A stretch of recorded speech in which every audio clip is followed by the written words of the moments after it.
Suratul Asr ini Imam Syafi'i rahimahullahu ta'ala pernah mengatakan, "Law ma anzalallahu hujjatan ala khalqihi illa hadhihi surah lakafatuhum." Seandainya Allah subhanahu wa ta'ala tidak menurunkan satu surat pun dalam Al-Quran kecuali surah Al-Asr ini, itu sudah cukup bagi manusia. Anda bisa bayangkan, Al-Quran ini 30 juz dan ratusan surat di dalamnya. Kalau Allah subhanahu wa ta'ala tidak menurunkan kecuali surat Al-Asr ini saja, ini sudah cukup. Kenapa? Karena kandungannya mencakup Islam secara keseluruhan. Para sahabat Nabi SAW, apabila mereka berbincang satu dengan yang lainnya dalam sebuah pertemuan,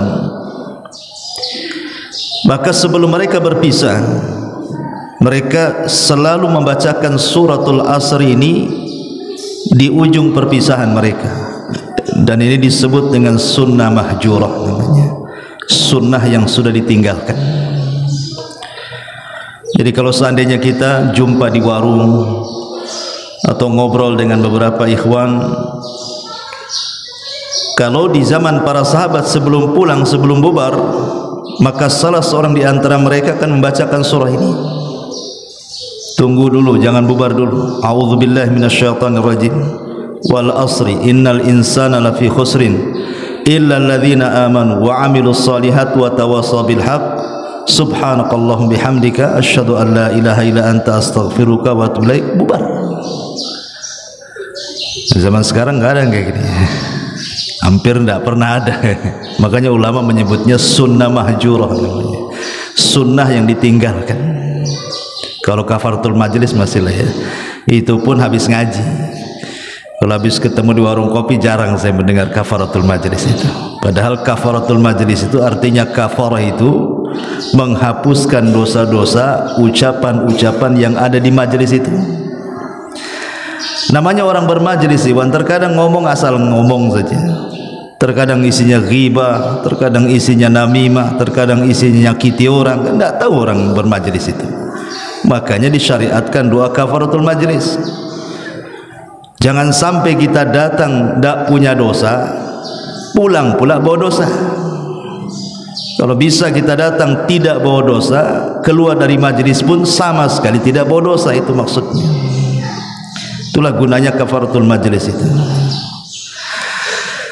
Baik, kita baca suratnya. Suratul Asr ini secara tartib dalam mushaf Al-Quran, dia adalah surat ke-103 dengan jumlah ayat 3, jumlah kalimat 14, dan jumlah huruf 70. Dan ini satu di antara 3 surat terpendek dalam Quran. Surat terpendek dalam Al-Quran itu terangkai 3 ayat, dan itu hanya ada di 3 surat. Pertama suratul Nasr, idza jaa nasrullahi wal fath. Kemudian suratul Kautsar, inna a'tainakal kautsar. Kemudian inilah surat yang kita akan kaji, wal asri innal insana lafi khusr. Inilah 3 surat terpendek dalam Quran, dan ini pula surat yang terbanyak dibaca orang, karena surat favorit ya. Kalau sholat mesti pakai surat ini, kan orang paling suka dengan yang pendek-pendek. Apalagi kalau taraweh 7 menit 23 rakaat. Dan ada di Indonesia ya, di luar negeri nggak pernah saya dengar. Di Indonesia ada tuh 23 rakaat dilibas dengan 7 menit. Luar biasa. Cemana rukunya, cemana sujudnya, pulang sakit pinggang semua tuh. Lah suratul Asr ini dimulai dengan sumpah, dan sumpahnya dengan waktu. Kalau kita perhatikan di dalam Al-Quran itu, Allah paling banyak bersumpah dengan waktu, paling banyak. Pertanyaannya kenapa? Di sana ada wal fajri, demi waktu fajar. Di sana wadduha, demi waktu duha.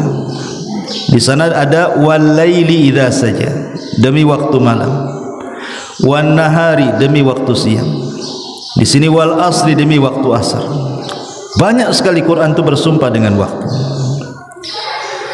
Dan dalam kaidah Quran, tidaklah Allah Subhanahu wa taala bersumpah dengan makhluknya kecuali makhluk itu punya keistimewaan, karena tidak semua makhluk dijadikan sumpah.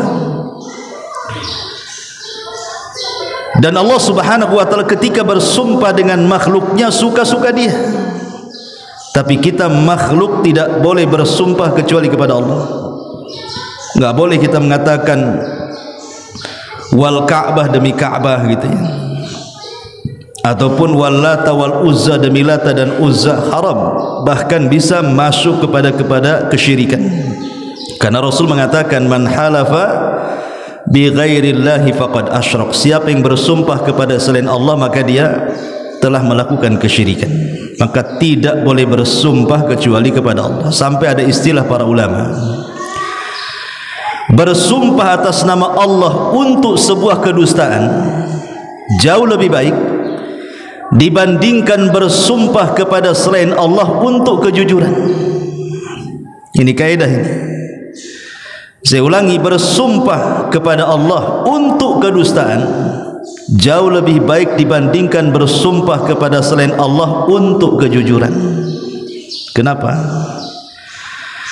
Karena kalau dia bersumpah kepada Allah untuk kedustaan, dia hanya bawa dosa dusta saja, tapi sumpahnya benar.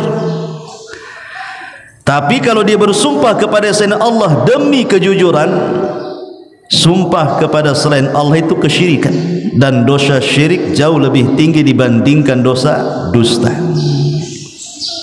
Maka yang benar bersumpahlah kepada Allah untuk sebuah kejujuran. Kita masuk di sini wal asri, demi waktu asar. Ada yang mentafsirkan seperti itu. Tapi kalimat al-asr ini, ada yang mengatakan bahwa asr ini sejak zaman Adam sampai kiamat dibangkitkan, itulah al-asr. Ini satu juga penafsiran. Ada yang mengatakan maksudnya al-asr itu generasi, seperti asru Syafi'i, generasi Syafi'i. Asru Ahmad, generasi Ahmad. Asru Malik, generasi Imam Malik, dan begitu seterusnya. Tapi ada juga yang mentafsirkan maksudnya al-asr itu maksudnya sejak kita lahir sampai kita wafat, itulah al-asr. Tapi dari semua penafsiran para ulama, intinya di satu, bahwa al-asr itu bicara soal waktu. Kenapa kemudian Allah bicara soal waktu? Karena manusia itu akan ditanya soal waktu. Makanya Nabi SAW mengatakan la tazulu qadama abdin hatta yus'al an arba. Tidak mungkin bergeser kaki anak Adam meniti di titian siratal mustaqim sampai ditanya soal 4 perkara. Pertama, an umrihi fima afna, wa an syababihi fima ablah, wa an ilmihi fima amila fi, wa an malihi min aina iktasabahu wa fima anfaqahu. Pertama, umur. Ini bicara waktu, kemana kau habiskan. Yang kedua, masa muda. Ini bicara waktu, kemana kau lampiaskan. Yang ketiga, ilmumu, sudahkah kau amalkan. Mencari ilmu butuh waktu, mengamalkannya pun butuh waktu. Yang keempat, tentang hartanya, dari mana kau dapatkan, kemana pula kau belanjakan. Mencari harta butuh waktu, membelanjakannya pun butuh waktu. 4 perkara ini bicara waktu dan akan ditanya di hadapan Allah Subhanahu wa taala. Al-Imam Ibnul Qayyim rahimahullahu taala mengatakan, manusia di hadapan waktu itu ada 2 kelompok. Kelompok yang pertama adalah orang yang memanfaatkan waktunya, dan kelompok yang kedua adalah orang yang menyia-nyiakan waktunya. Sekarang jam 5.35, antum ngaji di sini. Alhamdulillah, waktu antum digunakan untuk ngaji. Tapi jam 5.35 di luar sana, boleh jadi ada orang yang tidur terlelap, boleh jadi ada orang yang sedang bermaksiat, boleh jadi ada orang yang menggunakan waktunya untuk hal-hal yang tidak ada manfaatnya. Dalam satu waktu manusia bisa melakukan apapun sesuai dengan seleranya. Ada orang yang menghabiskan waktu itu ketawa saja, kak dari pagi sampai sore. Kan ada mungkin nengok YouTube ya, entah mungkin apa gitu kan, ketawa saja, nanti ganti lagi ketawa lagi. Yang saya heran tuh sambil nelpon di jalan ketawa saja. Apa yang ditelepon? Orang gila. Dulu belum ada handphone, nggak ada orang ketawa sendirian di jalan tuh. Sekarang semenjak ada handphone, masya Allah, bentar-bentar ingat orang ketawa sendiri kan itu. Bahkan perempuan aja bisa ketawa loh ya, padahal perempuan itu pemalu zaman dulu. Jangan kan bicara, ketawa aja tidak mau. Sekarang di tengah jalan ketawa dia. Ada orang menghabiskan waktunya untuk tertawa saja. Tapi ada juga orang yang menghabiskan untuk menangis. Tertawa menangis ini nggak ada hukumnya. Anda boleh tertawa, Anda boleh menangis. Tetapi niat ketawa dan niat menangis itu apa? Itu yang jadi hukum nanti. Ketawa karena apa dan menangis karena apa? Kalau menangisnya karena Allah Subhanahu wa taala, karena takut kepada Allah, kata Rasul, ainani, dua mata kata Rasul tidak akan disentuh api neraka. Salah satunya ainun bakat min khasyatillah, mata yang menangis karena takut kepada Allah Azza wa Jalla. Begitu juga tertawa. Kalau tertawa ini untuk menyenangkan orang, itu seafdol-afdolnya amal tuh, yang disebut dengan jabrul qulub namanya, menutup kesedihan orang lain. Kita membuat dia tertawa. Itu amalan yang paling afdal. Kata Nabi SAW, sururun tudkhiluhu ala qalbi muslim, rasa bahagia yang Anda masukkan ke hati seorang mukmin, itu kalau dalam rangka menghibur kan gitu ya, menghibur saudara kita yang sedang sedih. Tapi kalau menangisnya karena banyak utang, menangis, stres, mikir kan, kok orang kayak gitu saya kayak gini gitu ya, kok si anu kayak begitu saya kayak gini, kok si anu kalau usaha itu masya Allah bentang-bentang tikar, saya pula usaha malah terbalik pula, gulung tikar. Nangis karena dunia. Itu nangis apa yang ditangisi dunia ya. Jadi menangis dan tertawa itu tidak ada hukumnya. Ketika ada hukumnya itu, Anda menangis untuk apa, tertawa untuk apa, itulah baru terjadi hukum di situ. Maka kalimat wal asri, demi waktu, terutama di bulan Ramadan ya, ini ada nasihat para ulama. Ramadan ini sebenarnya ikhwan adalah fursah, kesempatan kita ini mendulang pahala sebanyak-banyaknya. Karena amalan di bulan Ramadan ini bisa dilipat gandakan bila orang paham tentang waktu setiap detiknya di bulan Ramadan. Tapi ada orang-orang yang dicuri pahalanya di bulan Ramadan. Siapa yang mencuri ini? Satu, yang mencuri pahala di bulan Ramadan, kata para ulama, adalah televisi. Televisi ini yang mencuri pahala manusia di bulan Ramadan. Coba kalau orang sudah nongkrong nonton TV gitu kan, zaman dulu lah, sekarang udah beralih ke handphone kan, udah lupa tuh. Apalagi orang-orang kafir tahu bahwa orang-orang Islam ini di bulan Ramadan sedang meningkat ibadahnya. Bagaimana mereka membuat acara supaya lalai? Dibuatlah acara macam-macam itu. Jadi satu hari itu dia nongkrong di televisi itu, memang tidak lapar, tidak haus, menyingkat puasa kan itu ya, tapi dilupakan dari ibadah. Nah, ini bahaya ya. Ini yang pertama. Yang kedua, yang melalaikan waktu di bulan Ramadan adalah al-aswaq, pasar. Pasar ini tempat melalaikan waktu. Orang kalau sudah masuk ke mall nggak ngapa-ngapain tuh, ngadem saja. Itu berjam-jam dia bisa nggak keluar dari mall tuh. Nanti keliling lantai 1, penasaran di lantai 2, lantai 3 sampai paling atas, balik lagi ke lantai 1. Itu ngapain sebenarnya? Bolak-balik naik eskalator itu, berjam-jam di situ. Ya, kalau ditanya ngapain dia mau ngabuburit, padahal masih pagi. Ngabuburit itu sore kan gitu. Pagi-pagi udah ngabuburit dia juga gitu. Ya. Itu mencuri pahala kita di bulan Ramadan. Termasuk as-sahar. Sahar itu apa? Begadang. Kalau begadangnya untuk baca Quran, untuk qiyamul lail, alhamdulillah bagus. Tapi kalau begadangnya hanya ngobrol atau kuliner Ramadan karena siangnya tidak makan gitu ya, sampai pulang jam 1 jam 2 baru tidur, jangankan sholat malam, subuh aja bablas tuh. Nanti ini balas dendamnya, puasanya tuh tidur. Kalau malamnya begadang, saya pastikan tuh mulai subuh itu sudah jadi bangkai sampai asar tuh. Nanti bangun asar itu sholat asar langsung ke pasar kaget tuh. Jadi langsung sibuk cari makanan. Nah, ini kan masalah begadang. Jadi pahala kita dicuri itu di bulan Ramadan. Atau mungkin khusus ibu-ibu kan, matbakh lah bahasa Arabnya, bahasa kitanya apa? Sibuk di dapur. Masak sana, masak sini. Nanti ketika berbuka itu yang dimakan tak banyak sebenarnya, karena orang puasa itu makan sedikit kenyang dia. Ujung-ujungnya dibuang pula makanan itu. Nah, ini kan mubadzir namanya. Ya. Kemudian juga yang bisa mencuri waktu pahala ataupun mencuri pahala di bulan Ramadan yang berkaitan dengan waktu adalah al-hatib. Ya tadi saya contohkan telepon. Kadang telepon dengan kawannya, entah apa yang ditelepon itu. Ya bukan nasihat, bukan apa, ya telepon saja. Kadang-kadang kalau perempuan telepon begibah pula dia dengan kawannya di telepon itu.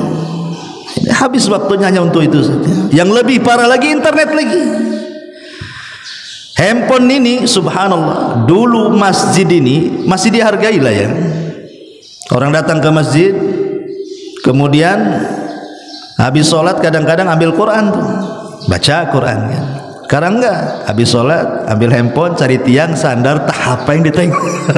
saya lihat umumnya kayak gitu tuh ya. Habis sholat tuh cari tiang dulu pertama tuh, cari tiang, habis tiang bersandar dia, ambil handphone, apa ditengok tuh kan. Bukan baca Quran, kadang-kadang YouTube, kadang-kadang apa pula coba yang ditonton itu. Ini masjid loh, kenapa nggak keluar masjid saja? Ini kan tidak menghargai masjid namanya. Pada Allah Subhanahu wa taala mengatakan dalam Al-Qur'anul Karim, "Wa man yu'azzim sya'airallah fa innahu min taqwal qulub." Orang kalau mengagungkan syiar Allah itu bagian takwa. Ketika kita melakukan seperti itu, kita tidak menghargai masjid. Artinya ketakwaan kita ini dipertanyakan. Masa masjid tidak dihargai? Ini rumah Allah, ya kan? Ini kan bahaya nih kayak gini nih. Masyarul muslimin yang dimuliakan Allah Azza wa Jalla. Kemudian juga yang menghilangkan pahala di bulan Ramadan adalah majalis al-khaliyatu min dzikrillah. Kumpul-kumpul yang enggak ada zikirnya di situ, untuk ngobrol sana sini, ngalur ngidul, ngetan, ngulon macam-macam, enggak jelas mau ngobrol apa itu. Habis waktunya berjam-jam di situ. Padahal kalau dia bisa gunakan zikir, baca Quran atau ngomong manfaat lah soal dunia akhirat kan masih untung tuh. Ini masalah juga. Masyarul muslimin yang dimuliakan Allah Azza wa Jalla. Taib. Di sini Allah mengatakan wal asri, demi waktu atau demi masa. Surat Al-Asr ini kalau kita lihat tartib mushaf itu jatuh setelah surah At-Takatsur. Surah At-Takatsur dulu, baru kemudian suratul Asr. Apa korelasinya dua surat ini? Karena Allah Subhanahu wa taala tidak mungkin meletakkan surat dengan sembarang letak, tidak. Kenapa habis Al-Baqarah, Al-Imran, habis Al-Imran surat ini, termasuk juga surah Al-Asr ini sebelumnya At-Takatsur, tentu ada korelasinya dan ini bagian daripada ijaz Al-Qur'an namanya. Jadi Allah tidak sembarang meletakkan surat ini di sini, surat itu di situ, enggak. Pasti ada korelasinya di situ. Ketika bicara tentang At-Takatsur, maka di permulaan ayat Allah mengatakan apa? Alhaakumut takatsur hatta zurtumul maqabir kalla sawfa ta'lamun ila akhiril ayat. Alhaakumut takatsur, telah melalaikan kalian at-takatsur, berlomba-lombanya kalian kepada dunia. dan kalian akan berhenti sampai kalian masuk liang kubur. Baru berhenti. Kalau orang sudah ditimbun tanah, baru berhenti dia. Kemudian setelah itu Allah mengatakan wal asri, demi waktu, seolah-olah Allah ingin katakan setelah Allah menyebut ayat atau surah At-Takatsur kemudian wal asr, ini ada di antara manusia yang sejak lahir kemudian akil balik kemudian mati, itu hanya otaknya dunia saja, berlomba-lomba dengan dunia saja, nggak ada akhiratnya, padahal dia muslim. Dan itu kita bisa saksikan tuh, ada orang yang hari-harinya itu bagaimana dunia. Makanya sering saya katakan, ada orang kaya bukan menikmati kekayaannya, tersiksa dengan kekayaannya. Seperti apa tersiksa dengan kekayaannya? Karena tidak ada waktu untuk keluarganya, tidak ada waktu untuk istirahatnya, tidak ada waktu untuk bercanda dengan teman-temannya, sibuk aja cari dunia. Orang miskin aja gak sibuk kayak gitu cari dunia. Masihlah orang miskin itu masih kumpul sama anaknya, sama istrinya, adalah bercanda dengan kawannya, ada dia golek-goleknya. Ini orang kaya nggak ada kayak gitu tuh. Dari pagi sampai pagi cari harta saja. Kan ini namanya dunia nyiksa dia. Kok bisa orang kaya tersiksa dengan dunianya? Harusnya orang kaya itu menikmati dengan dunianya. Lah kan aneh kayak gini nih. Nah, ini juga makanya kenapa Allah Subhanahu wa taala setelah menyebutkan At-Takatsur wal asr, karena ada manusia itu yang habiskan waktunya hanya otaknya dunia saja. Makanya kenapa Allah mengatakan innal insana lafi khusrin, manusia itu sungguh berada di atas kerugian. Orang-orang yang menghabiskan waktunya untuk dunia itu, itulah khusrin, itulah kerugian. Ma'asyiral muslimin yang dimuliakan Allah Azza wa Jalla, sebagian manusia ada yang salah paham ketika mengartikan kalimat rugi dalam suratul Asr ini. Ustaz, kalau orang jualan kemudian bangkrut, gulung tikar, itulah rugi katanya. Atau kalau umpamanya punya rumah, tiba-tiba ada gempa, ada tsunami, roboh semua hartanya habis ludas, itulah rugi. Jadi ada orang itu berpikir kalau rugi itu soal dunia saja. Usahanya gulung tikar rugi, rumahnya roboh rugi, uangnya hilang rugi. Jadi seolah-olah rugi ini kalau dunia lenyap. Rupanya konsep seperti ini disalahkan dalam Quran. Bukan itu. Kenapa kemudian orang-orang seperti ini ketika mengatakan konsep rugi itu kalau rugi dunianya? Karena mereka tidak paham konsep kebahagiaan dalam Islam itu seperti apa. Mereka pikir itu kalau tidak punya harta nggak bahagia, kalau tidak punya pangkat jabatan kepemimpinan nggak bahagia. Siapa bilang? Ingat, Allah itu ya sudah membagi-bagikan nikmat itu secara adil. Allah itu maha adil, membagi-bagikan nikmat kepada hamba-hambanya, baik si kaya ataupun si miskin. Makanya sering saya contohkan kan, ada orang kaya ikhwan, uangnya miliaran, triliunan lagi. Kalau dia mau borong nasi padang satu kota Batam itu dia bisa, dengan berbagai macam lauknya loh ya. Pokoknya ini meja ini 100 meter sana isi dengan lauk pauk tuh. Kan paling banyak itu warung Padang tuh lauknya. Macam-macam rendang, macam-macam gulai, macam-macam mana kan. Ketika suruh makan tak bisa dimakan. Makan ini asam urat, makan ini kolesterol, darah tinggi, macam-macam. Balik ke kentang goreng. Kebayangkan. Itu orang kaya tuh. Tidak bisa dimakan semuanya. Makanan-makanan tertentu saja dia bisa makan. Tapi orang miskin kasih semuanya, habis, dijilat tisak mangkok-mangkoknya. Kenapa? Kenapa orang kaya takut dengan penyakit? Kenapa orang miskin tidak? Karena orang miskin itu tidak pernah medical check up. Ada orang miskin medical check up? Nggak ada, nggak peduli. Asam urat dilarang, hantam saja. Ya, kolesterol dilarang, hantam. Nggak peduli orang miskin itu. Senang aja di hidupnya. Orang kaya tidak bisa main comot, makan comot sini, ini pantangan nih. Makannya langsung naik, Tidak bisa, coba bayangkan. Enaknya di mana kalau punya uang nggak bisa makan? Ada orang kaya rumahnya bagus, kamarnya empuk, AC-nya 9, udah kayak kutub tuh, masuk aja kayak masuk peti sejuk tuh. Nggak bisa tidur. Kalau nggak minum pil itu obat apa ya, antimo. Kalau minum antimo baru bisa tidur dia. Stres mikir kan. Orang miskin jangan kasih rumah bagus-bagus, kasih bantal tuh di teras masjid tuh. Ngoroknya satu kilo kan gitu ya. Lah gimana coba?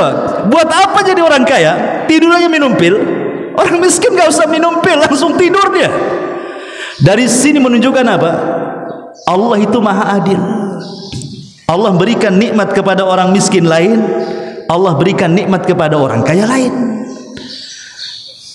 Tetapi kadang-kadang konsep memandang dunia ini yang salah.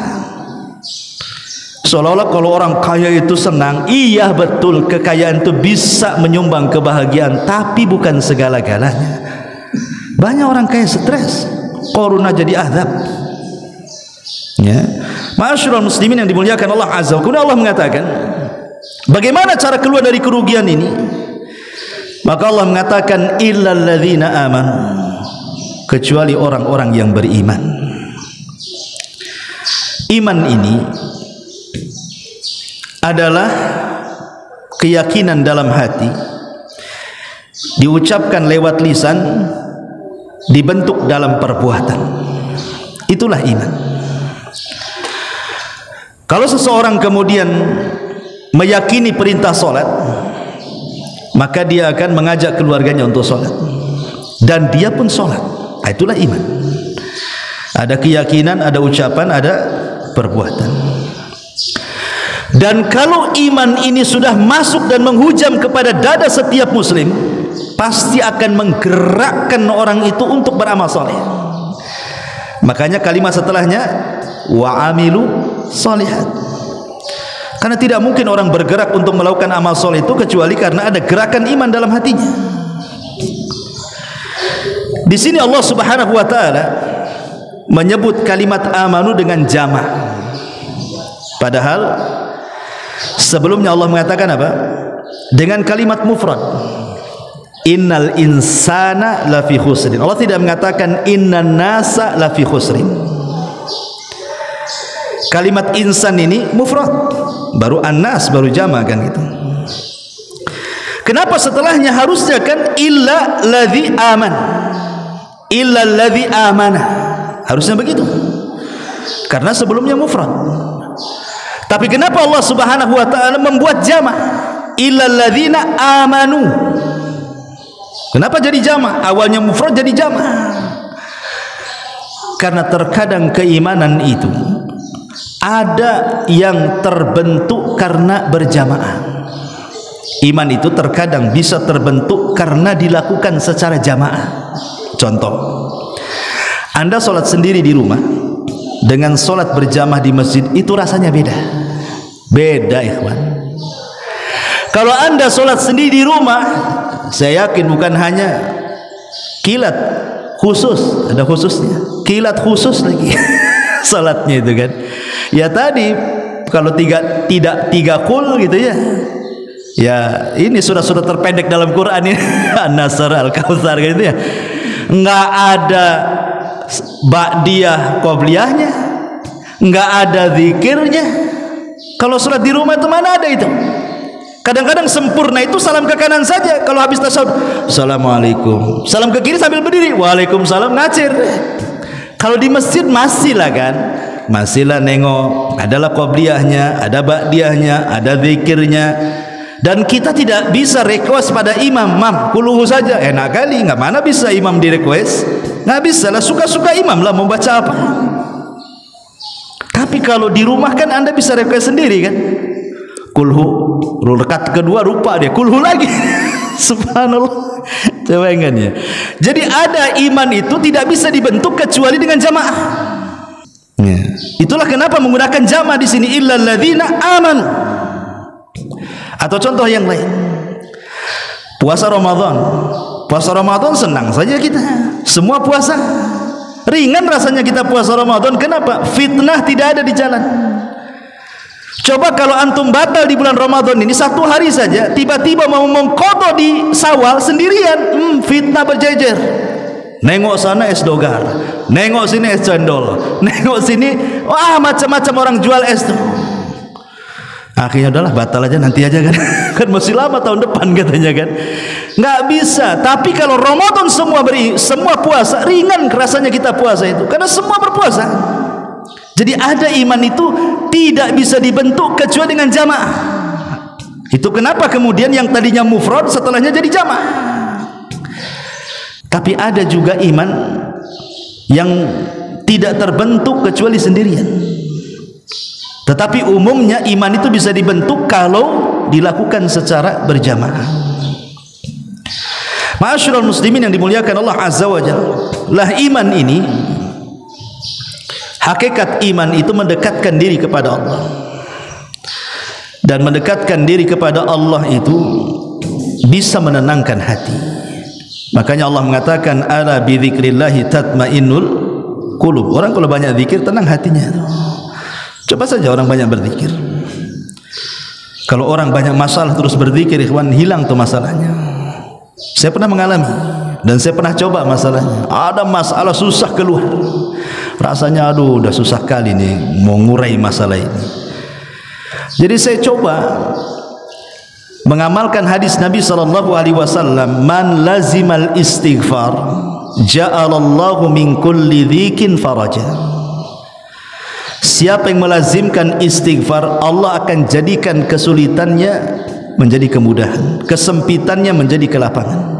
Coba saja, Anda ada masalah nih, masalah susah keluar, terus saja, jangan berhenti, astagfirullah, astagfirullah, astagfirullah, sampai pagi, siang, sore, besoknya gitu, besoknya lagi. Insya Allah, saya pernah mengalami, Allah akan urai kesulitan kita. Karena itu Rasul yang mengatakan seperti itu. Harus yakin ya, jangan coba-coba. Saya cobalah, bukan begitu. Nggak boleh dicoba-coba. Kalau sudah hadis Nabi, kata hadis Nabi, sami'na wa ata'na, istighfar saja. Terus astagfirullah, astagfirullah, astagfirullah, astagfirullah. Nanti Allah urai itu. Ya. Karena istighfar itu bagian ketenangan hati, dan itu bagian daripada iman. Dan kalau diuraikan masalah iman ya banyak. Illal ladzina amanu wa amilus shalihat. Dan orang-orang yang beramal saleh. Kita sering mendengar kalimat saleh. Apa sih saleh itu? Sampai ada anak namanya Soleh, di Jabal Uhud aja namanya Ustaz Soleh. Kan itu ya. Soleh itu kan kita sering berdoa, ya Allah jadikan anak saya anak yang soleh, anak soleha. Apa sih mana soleh itu? Kita sering kalimat solah, soleh, solah itu mana? Apa artinya soleh?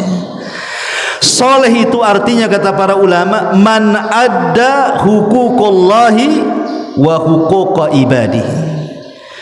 Orang dikatakan soleh itu kalau dia bisa melakukan 2 hak. Pertama, hak Allah yang disebut dengan hablum minallah, dan yang kedua, hak kepada manusia yang disebut dengan hablum minannas. Karena ada orang yang sama Allah bagus dia, wah solatnya rajin, masya Allah luar biasa, sama orang pula tak bagus, itu belum soleh. Ada orang sama orang bagus, senyum, ngasih, suka bantuan, pokoknya udahlah paling top akhlaknya, tak solat pula dia. Soleh? Tidak soleh. Orang soleh itu kalau biasa menggabungkan hak Allah dengan hambanya. Makanya ada hadis Rasul yang mengatakan, apabila anda punya anak gadis, kemudian datang laki-laki hendak melamar, kau lihat laki-laki itu baik agamanya dan baik akhlaknya, nikahkan dengan laki-laki itu. Kalau tidak, masalah dengan anakmu. Kata-kata kalau engkau melihat dia baik agamanya, maksudnya baik hubungan dia dengan Allah, gitu maksudnya. Kemudian baik akhlaknya, maksudnya akhlak hubungan dengan manusia. Berarti inilah definisi soleh. Kalau kita nikahkan anak putri kita dengan dia, berarti sudah betul kita menikahkan anak putri dengan orang soleh, gitu maksudnya. Jadi orang yang beramal soleh itu maksudnya amal yang berkaitan dengan hak Allah atau amal yang berkaitan dengan hak hambanya. Lah 2 perkara ini bisa memperbaiki kita. Kalau anda sudah punya ilmu yang melahirkan iman, kemudian diaplikasikan dengan amal soleh, kita akan baik. Tapi yang kedua, watawasau bil haq, watawasau bis sabr, ini memperbaiki orang.